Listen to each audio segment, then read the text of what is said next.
جب انسان کسی سخت تکلیف میں ہوتا ہے تو اپنی نیند کو قربان کر کے سردیوں کی رات میں تہجد ادا کرتا ہے۔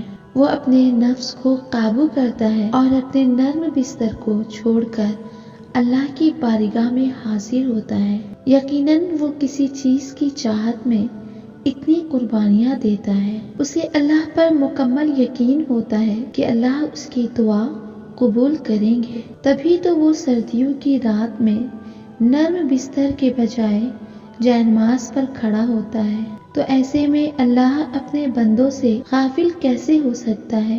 ایسے میں وہ شخص کتنا خوش نصیب ہے جسے تہجد کی نماز نصیب ہو رہی ہے۔ ایسے میں اللہ اس شخص سے کتنا خوش ہوتا ہوگا جب وہ اپنی نیند کو قربان کر کے اللہ کے پاس آیا ہوگا۔ جب کوئی نوجوان شخص سردیوں میں اپنے نرم بستر کو چھوڑ کر اللہ کی یاد میں نماز تہجد کے لیے اٹھتا ہے اور وضو کر کے نماز کے لیے کھڑا ہوتا ہے، اور جب وہ سجدہ کرتا ہے نا تو اللہ پاک اسے دیکھ کر مسکرا رہے ہوتے ہیں۔ پھر اللہ فرشتوں سے کہتے ہیں، اے فرشتوں، تم گواہ رہنا، میرے اس بندے نے جو مجھ سے مانگا میں نے اسے عطا کیا۔ یاد رکھیں، ہر کسی کو سجدے کی توفیق نہیں ہوتی، اور سب سے بڑی نشانی یہ ہے کہ اللہ آپ کو سجدے کی توفیق دے رہا ہے۔ وہ چاہتا ہے کہ تم اسے مناؤ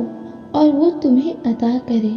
تم ہی بتاؤ، جب کوئی کسی کو مناتا ہے تو وہ کتنا خوش ہوتا ہے، اور آخر کار جس کو منایا جاتا ہے وہ مان بھی جاتے ہیں۔ تو کیا تمہارے رب کا اتنا بھی حق نہیں کہ اس کے بندے اسے منائیں، اس سے التجائے کریں؟ اور اس نے تمہیں اتنی چیزوں سے نوازا ہے کہ تم اس کا شکر بھی ادا نہیں کر سکتے، تو کیا کسی چیز کو مانگنے کے لیے اپنے رب کو مناؤ گے نہیں؟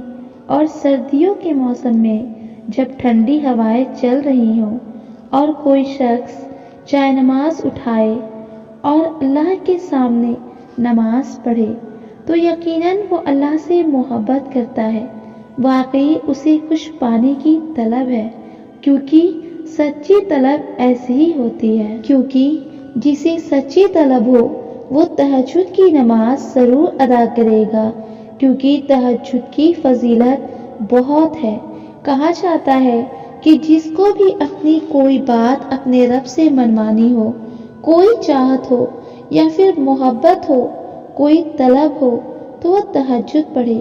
ایک بار آپ تہجد پڑھے اور اپنے رب سے مانگ کر تو دیکھیں، یقیناً اس کے بعد آپ خود تہجد کے عادی ہو جائیں گے۔ جب کسی چیز کی چاہت سچی ہو تو کوئی بھی شخص پرواہ نہیں کرتا کہ سردی کتنی ہے، بلکہ وہ یہ ارادہ کر لیتا ہے کہ مجھے اپنے رب سے مانگنا ہے تو مانگنا ہے، اور وہ دے گا، کیوں نہیں دے گا، ہر حال میں دے گا۔ اور یہی ہوتا ہے یقین۔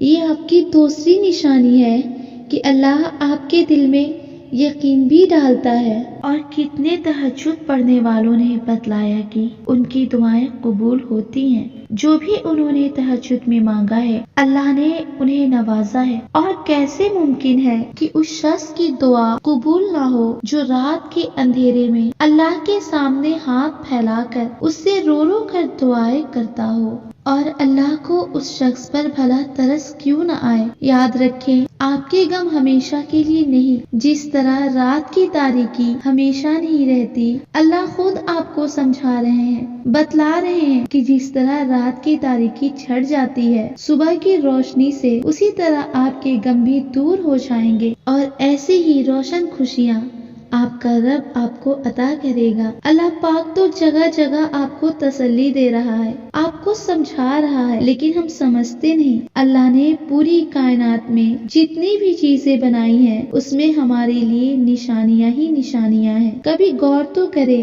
اللہ خود فرما رہے ہیں، میں نے رات سکون کے لیے بنایا اور دن میں تم اپنے رزق کو تلاش کرو۔ کیا آپ کو پتا ہے دنیا میں کتنے ہی لوگ ایسے ہیں جو نیند کی دوا کھاتے ہیں تاکہ انہیں نیند آئے؟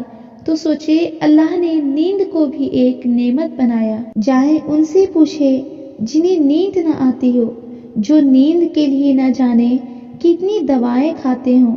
کیا کبھی آپ نے غور کیا کہ اللہ کی کتنی بڑی نعمت ہے؟ اللہ کے لیے کچھ بھی مشکل نہیں ہے، وہ تو ہر چیز پر قادر ہے۔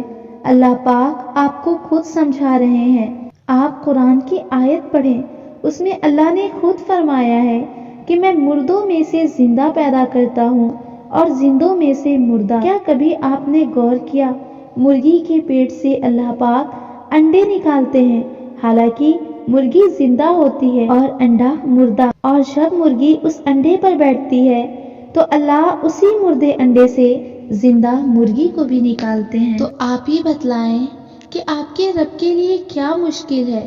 تو پھر مایوسی کیسی؟ ہم پر آزمائشیں اسی لیے آتی ہیں تاکہ ہم سمجھیں، غور کریں۔ تو کیسے ممکن ہے کہ وہ آپ کو نہیں دے گا جس چیز کے لیے آپ اتنا روتے ہیں، اپنے رب کو مناتے ہیں، تو وہ کیسے نہیں سنے گا؟ جب وہ رات کی تاریکی ہمیشہ کے لیے نہیں رکھتا تو آپ کے زندگی کو اندھیرے میں کیسے رکھ سکتا ہے؟ ہاں، وقتی طور پر ایسا کبھی ضرور لگتا ہے کہ ہم اس درد سے کبھی نکل نہیں پائیں گے، لیکن ایک وقت ایسا بھی آتا ہے کہ اللہ اس تکلیف اور درد کو ہم سے اس طرح دور کر دیتا ہے کہ ہمیں خیال ہی نہیں رہتا کہ کبھی ایسے درد سے ہمیں گزرنا پڑا ہے۔ اس لیے مایوس نہ ہو، اللہ سے دعا مانگتے رہیں۔